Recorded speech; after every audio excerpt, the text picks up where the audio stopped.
Hi hello నమస్తే, నేను మీ Monika. Welcome to BLM studios. H1B visa ఇప్పుడు మళ్ళీ షాక్ ఇస్తోంది. అంటే ఐటీ ఉద్యోగులకి ఇది కట్టుకాలమా? H1B వీసా రూల్స్లో అనేక మార్పులు వచ్చాయి. ఏంటి ఆ రూల్స్? ట్రంప్ సర్కార్ తీసుకున్న సంచలన నిర్ణయాలు ఏమై ఉండొచ్చు చూద్దాం.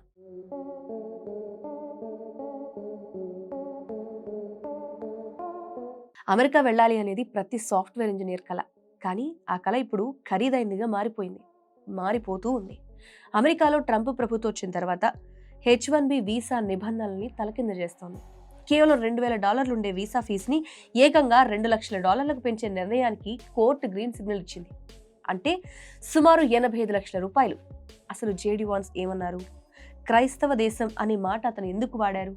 అసలు ఇలాంటి మార్పుల వల్ల భారతీయులకు జరిగే నష్టం ఏమైనా ఉందా? ఉంటే అదేంటి? సో ఈ విషయాలు మనం క్లియర్గా ఇప్పుడు తెలుసుకునే ప్రయత్నం చేద్దాం. జేడీ వాన్స్ వ్యాఖ్యలే సంచలనం. క్రైస్తవ దేశం అనే ఒక పదం. అమెరికా ఉపాధ్యక్షుడు జేడీ వాన్స్ ఒక ప్రకటన చేశారు. అమెరికా ఎప్పటికీ దేవుని దయ వల్ల ఒక క్రైస్తవ దేశంగానే ఉంటుంది అని ఆయన అన్నారు. ఇది కేవలం మతపరంగానే కాదు, అమెరికన్ కార్మికులను రక్షించడం కూడా క్రైస్తవ రాజకీయాల్లో భాగం అని ఆయన వాదిస్తున్నారు. అయితే వాన్స్ వాదన ఎలా ఉందంటే, మూడవ ప్రపంచ దేశాల నుంచి వచ్చే చవకైన పని వాళ్ల కోసం అమెరికన్లను కంపెనీలు పక్కన పెట్టడం తప్పు, అందుకే H1B వీసాల మీద కఠినమైన ఆంక్షలు విధిస్తున్నాం అనేది. మరి దీనివల్ల అమెరికన్ కంపెనీలు విదేశీయులను తీసుకోవడం కంటే కూడా స్థానికులకే ప్రాధాన్యత ఇచ్చేలాగా ప్రభుత్వం ఒత్తిడి తీసుకొస్తోంది. ఇక $1,00,000 వీసా ఫీజు కోర్టు తీర్పు గురించి మనం మాట్లాడుకోవాలి. ఏంటిది అంటే, గతంలో H1B వీసా అప్లై చేయడానికి కంపెనీస్కి $2,000 నుంచి $5,000 ఖర్చు అయ్యేది. కానీ ఇప్పుడు ఈ కొత్త నిబంధనల ప్రకారంగా చూస్తే ప్రతి కొత్త పిటిషన్ మీద $1,00,000 రుసుము చెల్లించాలి. మరి ఈ నిర్ణయాన్ని అమెరికన్ ఛాంబర్ ఆఫ్ కామర్స్ కోర్టులో సవాల్ చేసింది. కానీ వాషింగ్టన్ కోర్టు ఈ సవాల్ని తిరస్కరించింది.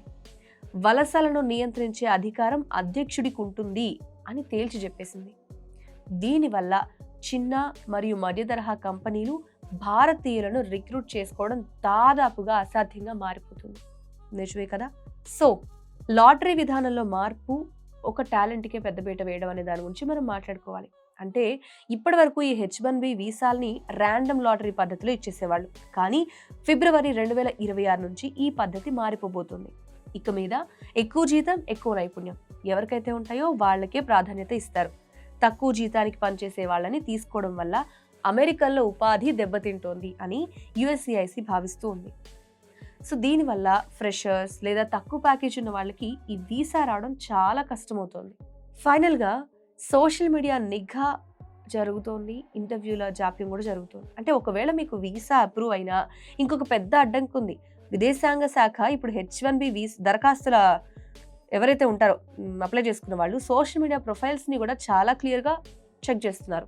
అంటే మీరు గతంలో ఏదైనా పోస్ట్ చేసిన విషయాలు కానీ ప్రొఫైల్స్ కానీ అన్నీ పబ్లిక్గా ఉండాలి. ఈ పాయింట్ కొంచెం కష్టమే కదా. సో ఇలాంటి స్క్రీనింగ్ ఇండియాలో వీసా ఇంటర్వ్యూలు నెలల తరబడి వాయిదా పడుతున్నాయి. ఈ పాయింట్ వల్ల వేలాది మంది భారతీయులు ఇక్కడే చిక్కుకుపోయి ఉన్నారు. అయితే మరి ఇండియన్స్ మీద ఎలాంటి ఎఫెక్ట్ అయినా ఉంటుందా? స్టాటిస్టిక్స్ ఏ విధంగా ఉంటాయనేది ఒకసారి మనం చూస్తే లెక్కలు చూద్దాం. కొంచెం దీని సిచ్యువేషన్ అనేది క్లియర్గా అర్థమవుతుంది. ఎవ్రీ ఇయర్ ప్రతి ఏటా జారీ అయ్యే H1B వీసాల్లో 70% కంటే ఎక్కువ మంది భారతీయులవే ఉన్నాయి.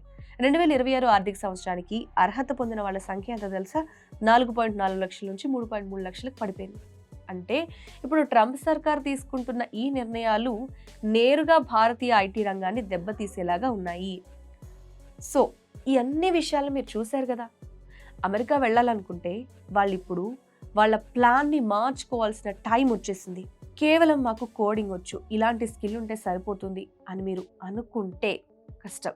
టాప్ లెవెల్ శాలరీ పొందే అర్హత కూడా మీకు ఉంటేనే ఈ H1B వీసా అనేది ఇక మీద సాధ్యమవుతుంది. మరి పెరిగిన ఈ ఫీజులు, ఇలా మారిన ఈ నిబంధనలు, ఈ రెస్ట్రిక్షన్స్ ఏవైతే ఉన్నాయో వీటి గురించి మీరేమనుకుంటున్నారు? భారత ప్రభుత్వం అమెరికాలో ఏదైనా చర్చలు జరిపి మన వాళ్ళకి ఏదైనా ఊరట కలిగిస్తుంది అని మీరు అనుకుంటున్నారా? ప్రజెంట్ సిచ్యువేషన్ అలా ఉందని మీకు అనిపిస్తుందా? మీ అభిప్రాయాన్ని మాకు కామెంట్లో తెలియజేయండి. Thanks for watching. ఇలాంటి ఇన్ఫర్మేటివ్ వీడియోస్ మీకు అందిస్తూనే ఉంటాం. ఈ వీడియోని మీకు తెలిసిన వాళ్ళకి షేర్ చేయండి. అలాగే మా ఛానల్ని సబ్స్క్రైబ్ చేసుకోండి. Thank you. Pilot, air hostess, airport staff A job అయినా ఏరో ఫాల్కన్స్ తోనే సాధ్యం. కోర్స్ చేయండి, జాబ్ కొట్టండి. Contact now.